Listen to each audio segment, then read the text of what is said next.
The world loves simple stories. Big villains, big heroes, big numbers, big flags waving in the background. And when it comes to the USA and Russia, the story people repeat is always the same. Russia is a military giant. America is just rich. But here's a truth that almost no one says out loud. A tank without an economy behind it is just expensive metal, and an economy without stability can quietly defeat an army without firing a single bullet.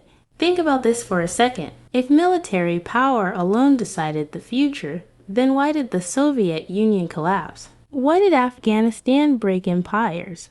Why does history keep proving that wars are rarely won by strength alone? And the most uncomfortable question of all, what matters more in today's world, how many weapons you have, or how long your economy can breathe under pressure? Most people struggle to understand power because they confuse fear with strength. They see missiles on TV, parades, uniforms, dramatic speeches, and they assume that whoever looks the strongest must be winning. But power in the modern world doesn't just live on battlefields. It lives in bank accounts, supply chains, trade routes, innovation, and trust. And that's where the real comparison between the USA and Russia becomes uncomfortable, complicated, and incredibly revealing. People struggle with this topic because military power is visible, while economic reality is invisible. You can show a fighter jet. You can easily show a fragile currency. You can film tanks rolling through a city. You can't film capital quietly leaving a country overnight. So our brains naturally focus on what we can see, and leaders know this.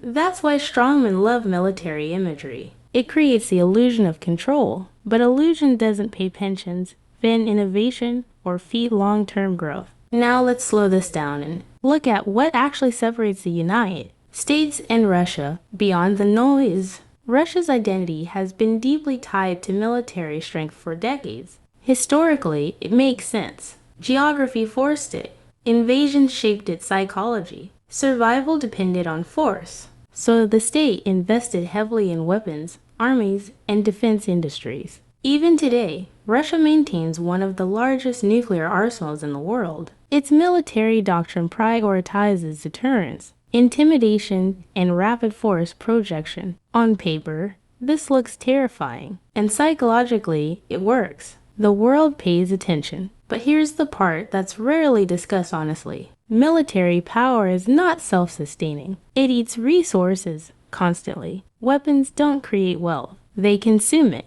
Soldiers don't produce exports. Tanks don't innovate. Missiles don't attract foreign investment. The United States took a very different path. Yes, it has enormous military power, but that power is built on top of an economic engine, not in place of one. The U.S. military doesn't exist to prove strength. It exists to protect a system trade, currency dominance, innovation, and global influence.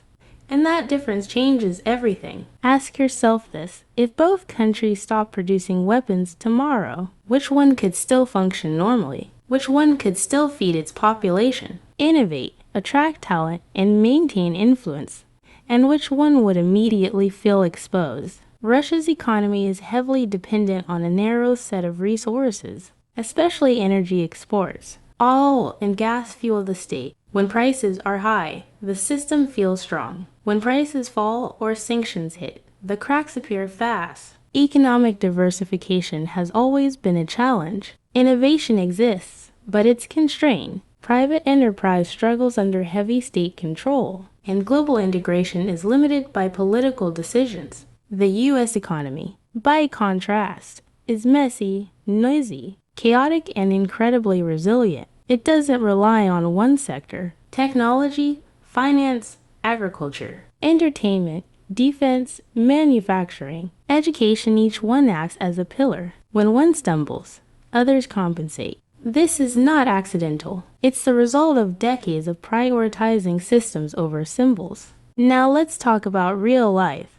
Not theory. Imagine two families. One family buys the biggest, most expensive security system, weapons, guards, and fences. They look intimidating. No one wants to mess with them. But they have debt, no savings, one income source, and no plan if that income disappears. The second family invests in education, multiple income streams, insurance, relationships, and adaptability. Their house doesn't look scary, but if something goes wrong, they survive. Which family is truly powerful? This is the USA versus Russia comparison in human form. A real-world example makes this even clearer. When heavy sanctions hit Russia, the military didn't collapse overnight, but the economy felt it immediately. Currency pressure, brain drain, technology shortages, trade isolation. These aren't dramatic like explosions, but they are far more dangerous long-term. Because wars today aren't just fought with weapons. They're fought with access to money, technology, talent, and markets. Meanwhile, the US has its own problems: debt, inequality, political division. But when pressure hits, capital doesn't flee. It often flows toward it. Why? Because trust matters. Institutions matter. Rule of law matters. People park their money where they believe the future is safer. Here's a question most people avoid. If military power alone created prosperity, why don't the most armed nations also have the strongest living standards? What if citizens in highly militarized states often struggle economically, while less aggressive nations quietly thrive? Because guns don't grow economies, people do. Russia's military-first approach creates short-term leverage, but long-term strain. The U.S. economic-first approach creates long-term leverage that makes military power sustainable. One system intimidates, the other absorbs pressure, and here's the uncomfortable truth. Economic reality always wins eventually. Empires don't fall because they lose one battle. They fall because they can't afford to keep winning. Look at history. Rome, the Soviet Union, even colonial empires. Military dominance masked economic decay until it couldn't anymore. Russia today faces a similar tension. Can it modernize its economy without loosening control? Can it attract innovation without openness? Can it sustain global influence without integration? Now turn the lens back toward yourself, because this isn't just geopolitics. This is a life lesson hiding inside a global comparison. How many people build their lives like a military state? Strong image, loud confidence, visible toughness. But behind the scenes, no savings, no adaptability, no growth strategy. And how many people quietly build economic power in their own lives? Skills, networks, flexibility,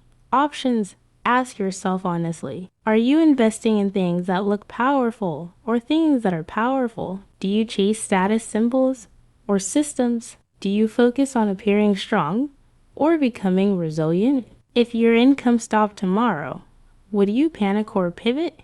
That's the lesson the USA versus Russia comparison teaches beyond politics. Military power can scare people. Economic power shapes the future. One forces obedience, the other attracts cooperation. And in a connected world, attraction beats intimidation more often than we admit. Now here's where it gets even more interesting. The US doesn't need to win every confrontation directly. Its economic gravity does the work. Countries trade in dollars, store reserves in dollars, educate students in American universities, consume American culture. That influence compounds silently. Russia, despite military strength, struggles to create that same pull. So ask yourself, would you rather be feared or needed? Fear creates resistance. Needed creates dependence. And here's the final uncomfortable question. I want you to sit with an answer honestly in the comments if you're brave enough. If you had to choose one military dominance without economic strength,